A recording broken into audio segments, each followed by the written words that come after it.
Hi friends, welcome to my channel. ఈరోజు video చాలా ఈజీగా టేస్టీగా చేసుకునే ఎగ్ పులుసు అండి.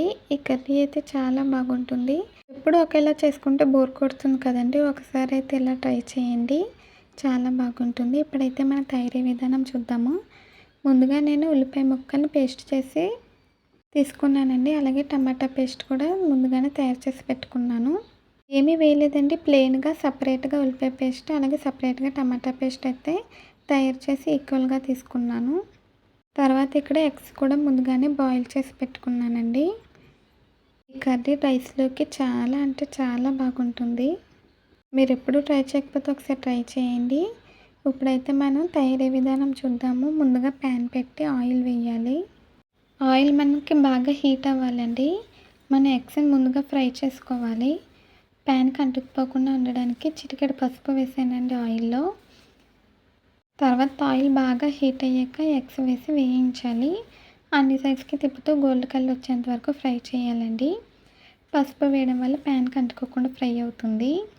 మీరు కనుక ఫస్ట్ టైం మా ఛానల్ చూస్తున్నట్టయితే ప్లీజ్ లైక్ షేర్ సబ్స్క్రైబ్ చేయండి. ఎగ్ కర్రీని ఇష్టపడే వాళ్ళకి ఇది బెస్ట్ రెసిపీ అని చెప్పచ్చండి, చాలా బాగుంటుంది. ఇప్పుడైతే మనకి ఎగ్స్ కూడా ఫ్రై అయిపోయినాయండి. వీటిని అయితే ఒక ప్లేట్లోకి తీసుకొని పక్కన పెట్టేశాను. ఇప్పుడు అదే ప్యాన్లోకి ఆల్రెడీ ఆయిల్ ఉంది కదండి, నేను ఇంకా వేయలేదు. మీరు కావాలంటే ఆయిల్ సరిపోకపోతే కొంచెం వేసుకొని తర్వాత కరివేపాకు వేసి వేయించాలి. కరివేపాకు ఫ్రై అయిపోయాక మనం ముందుగా తయారు చేసుకున్న ఉల్లిపాయ పేస్ట్ కూడా వేసి ఫ్రై చేయాలండి. మనకి పచ్చితనం పోయి గోల్డ్ కలర్ వచ్చేంత వరకు వేయించాలి. మధ్య మధ్యలో కలుపుకుంటూ ఫ్రై చేయాలండి. మీకైతే నేను ఉల్లిపాయ పేస్ట్ అయితే ఫ్రై అయిపోయాక చూపిస్తాను. చూడండి ఫ్రెండ్స్, ఇప్పుడైతే మనకి బాగా ఫ్రై అయిపోయిందండి. తర్వాత ఇందులోకి ఫ్రెష్గా చేసిన అల్లం వెల్లుల్లి పేస్ట్ వేసాను. వేసి పచ్చివాసన పోయేంత వరకు వేయించాలి. ఒక 2 నిమిషాల పాటు వేయించేసానండి. ఫ్రై అయిపోయింది. తర్వాత ఇందులోకి మనం తయారు చేసుకున్న టమాటా పేస్ట్ కూడా వేసేయాలి. టమాటా పేస్ట్ వేసి బాగా మగ్గించాలండి. మనకు మీడియం ఫ్లేమ్లో పెట్టి మధ్య మధ్యలో కలుపుకుంటూ బాగా మగ్గించాలి. టమాటాల్లోంచి వచ్చే వాటర్ అంతా కూడా ఎగిరిపోవాలండి. ఇది దగ్గరికి వచ్చే కన్సిస్టెన్సీ, అప్పటి వరకు మనం మగ్గించాలి. మీకైతే నేను మగ్గిపోయాక చూపిస్తాను. చూడండి ఫ్రెండ్స్, ఇప్పుడైతే పర్ఫెక్ట్గా మగ్గిపోయిందండి. తర్వాత ఇందులోకి పచ్చిమిర్చి వేసి 1 నిమిషం పాటు వేయించాను. తర్వాత ఇందులో తగినంత పసుపు, రుచికి సరిపడా ఉప్పు, తగినంత కారం వేసుకోవాలి. కారం మీ స్పైసీకి తగ్గట్టుగా వేసుకోవచ్చండి. ఇప్పుడు ఒకసారి బాగా కలిపి 1 నిమిషం పాటు వేయించాలి. ఇదైతే ఫ్రై అవుతూ ఉంటుందండి. లోపు అయితే మీకు నేను చింతపండుని ముందుగానే ఒక 2 సార్లు వాష్ చేసి కొద్దిగా వాటర్ వేసి నానబెట్టాను. ఇప్పుడైతే మనం చింతపండు రసం తీసుకుందాము. చింతపండు రసం కూడా రెడీ అయిపోయిందండి. అలాగే మనకి అది 1 నిమిషం పాటు కూడా ఫ్రై అయిపోయింది. ఇప్పుడు అందులో చింతపండు రసం వేసేసానండి. తర్వాత ఇందులోకి వాటర్ కూడా వేసాను. మనం పులుసు క్వాంటిటీకి తగ్గట్టుగా వాటర్ వేసి మరిగించాలండి. మన కర్రీకి తగ్గట్టుగా వాటర్, చింతపండు రసం అయితే వేసుకోవాలి. వేసి ఒకసారి బాగా కలిపి పొంగు రానివ్వాలండి. మూత పెట్టేసాను, హై ఫ్లేమ్లోనే ఉంచానండి. ఇప్పుడైతే మనకి ఇది కొంచెం పొంగు రావాలి. 1 నిమిషం పాటు బాగా మరగాలండి. చూడండి ఫ్రెండ్స్, ఇప్పుడైతే మీకు చూపిస్తున్నాను.